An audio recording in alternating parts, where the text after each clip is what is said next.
그러니까 당 안팎이 지금 다 엉망이 아닌가 저는 그 생각이 들고요. 예. 이렇게 된 것이 만약에 이재명 대표 본인의 외부에서 어떤 외부적인 조건 때문에 그런 게 일어났다. 그러면 거기에 대해서 변명이라도 할 수 있겠는데 예. 모든 것들이 다 본인 문제로부터 비롯된 거 아니겠습니까? 그런데 윤석열 정부에서는 야당 대표를 정말 집요하게 수사를 합니다. 70여 명이 넘는 검사를 투입하고요. 수백 차례 압수수색을 해서 지금까지 모든 제명을 가지고 와라, 재판받아라, 기소하겠다. 이러면 웬만한 뭐 당대표, 어떤 당대표도요. 예. 실력 발휘 못합니다. 이재명이 부족한 0.7%를 못 채워서 진 것입니다. 국민들의 이 따가운 질책과 엄중한 경고를 겸허하게 잘 받들도록 하겠습니다. 고맙습니다. 사즉생의 정신으로 임하겠습니다. 정치 검찰이 파놓은 함정 당당하게 싸워 이기겠습니다. 많이 힘들고 많이 괴롭습니다. 저에 대한 정치 수사에 대해서 불체포 권리를 포기하겠습니다.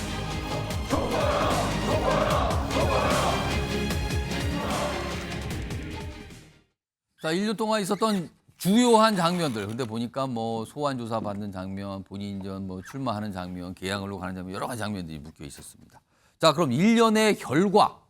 글쎄요, 여러 가지 모습이 있을 수 있지만 우선 정당의 지지율이 그중에 하나가 아닐까 싶은데요. 화면으로 보죠. 자, 이재명 대표 취임 1년 동안 당 지지율이 어땠는가. 아, 당대표 취임이라고 딱 저기 적혀 있죠. 8월 28일 그리고 지금 8월 3주. 1년 정도 지지율인데요. 쭉 내려갔네요. 30% 좀 넘는데 23%까지 기록이 나왔어요. 물론 이게 여론조사하는 업체에 따라서 지지율 크기가 다르긴 하지만 전반적으로 공통점은 민주당의 지지율이 최근에 하락하는 모습을 보였다. 이것만큼 어떤 흐름으로 좀 나온 것 같아요. 31에서 지금 23으로 쭉 내려가는 모습, 지지율 결과입니다. 자, 그렇다면은 지금 1년 동안 이게 잘한 거냐 못한 거냐 이거 따져보는 그런 또 목소리가 나오게 되잖아요. 일단 민주당 안에서의 목소리 그리고 경쟁 정당인 국민의힘에서 오늘 나온 목소리도 있습니다. 들어보시죠. 뭐 구체적인 점수보다 꽈락이다. 1년 내내 사법 리스크에 시달렸고 또 팬덤 정치가 심화됐고 당내 민주주의가 약화가 됐고 또 우리 당의 도덕성 문제가 전면으로 올라왔죠. 그래서 내로남불 이미지가 고착화됐습니다. 정부 여당이 지금 보면 뭐 잘한 게 아무것도 없어요. 이 대표가 부족한 분, 이제 총선이라는 게 이 대표 리더십으로 안 되고 또 이제 다른 비명계라든지 또 NR계 쪽에 좀 보완도 필요하지 않겠습니까? 그런데 이제 앞으로 총선 지휘 체계는 향후 이 대표 사법 처리 결과에 따라서 결정되지 않겠습니까? 그거 보면서 여러 가지 시나리오를 이제 고려를 해야 되겠죠. 뭐 그렇게 보지도 않고요. 이재명만으로는 충분하지는 않겠죠.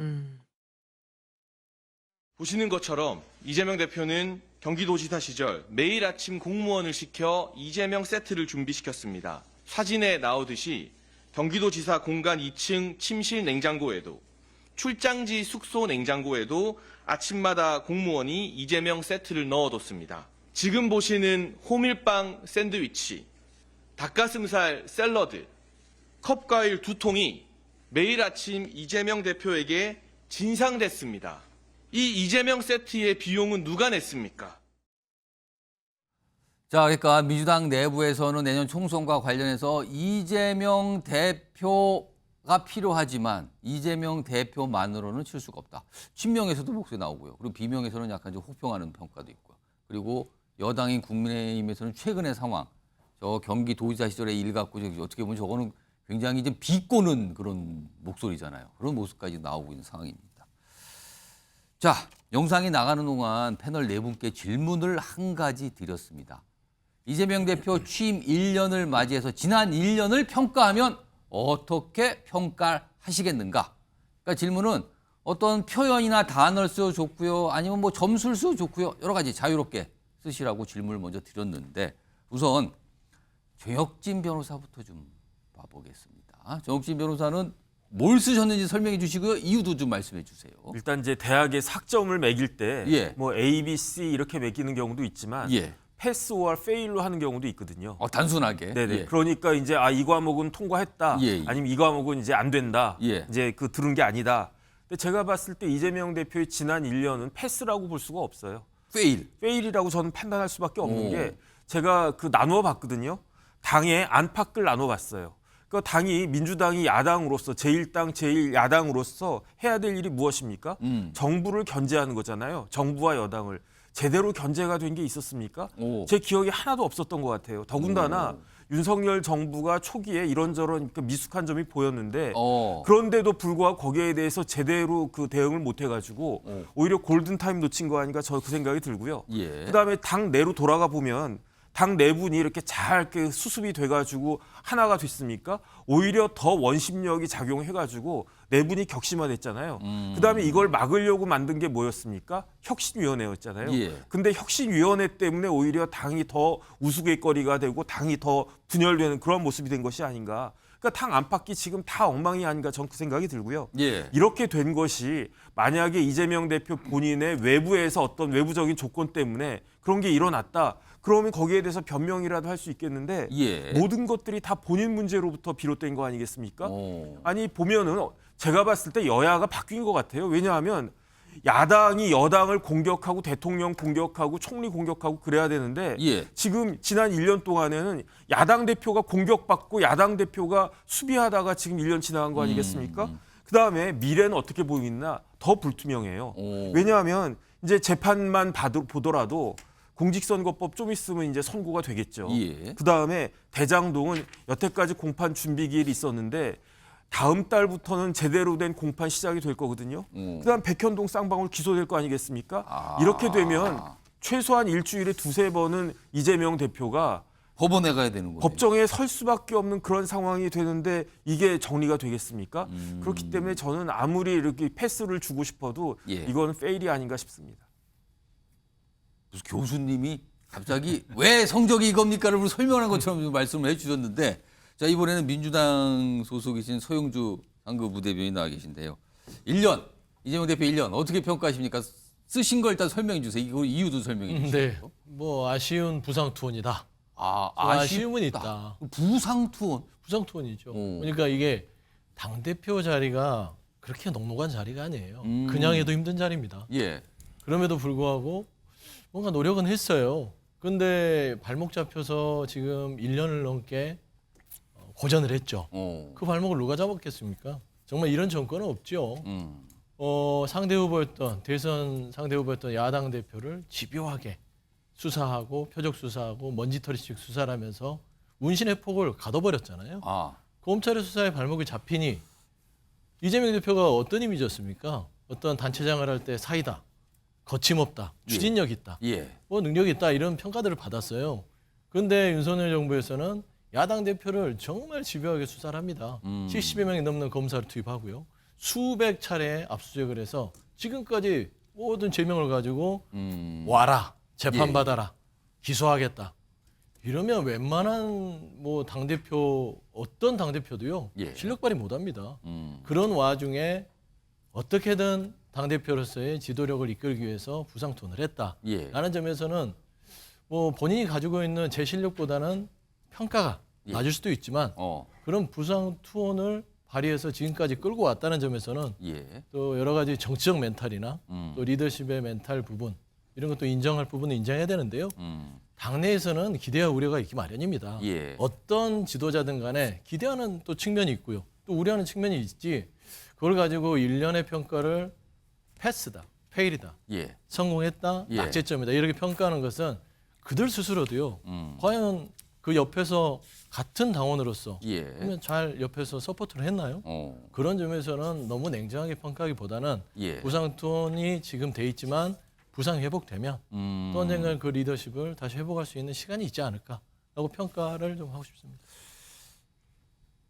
첫 번째 평가는 fail, 두 번째 평가는 부상 투혼까지 나왔어요. 그럼 세 번째로 신성범 전 의원의 평가 좀 들어보겠습니다. 뭐라고 쓰셨습니까? 돌고 돌아서 결국 이제 뭐 방탄이다. 방탄. 그러니까 잘 보셔야 되는 게 예를 들어서 지금 이재명 대표가 야당 의원을 하면서 예. 정치 자금을 뭐 잘못 썼다든지 대표로서의 행태에서 나오는 게 아니잖아요. 그렇죠. 이 조사를 받고 있는 모든 게 멀리는 2010년에 성남시장 당선되고 나서 10년 정도, 그러니까 14년, 15년에 있었던 대장동이라든지 예, 예. 성남 FC 10년 정도 된 사건이에요. 그렇습니다. 또 경기도지사는 18년에 됐죠. 예. 그러면 보십시오. 길어봐야 5년 전이고. 왜? 예. 그거는 쌍바울과 예를 들어서 법인카드는 그 당시 사건이고. 예. 이렇다면 야당의 적어도 지도자가 무슨 잘못을 저질러서 사법 리스크가 있는 게 아니에요. 시장과 지사실 거라고. 그러면 자 다시 한번 더 제 작년에 3월 달에 대통령 선거 끝나고 나서 다른 대선 패배자들이 그랬던 것처럼 이재명 전 대통령 후보가 외국으로 떠나 그랬다면 검찰에서는 이 수사를 못해요. 왜? 그건 국민들이 용납하지 않을 거기 때문에.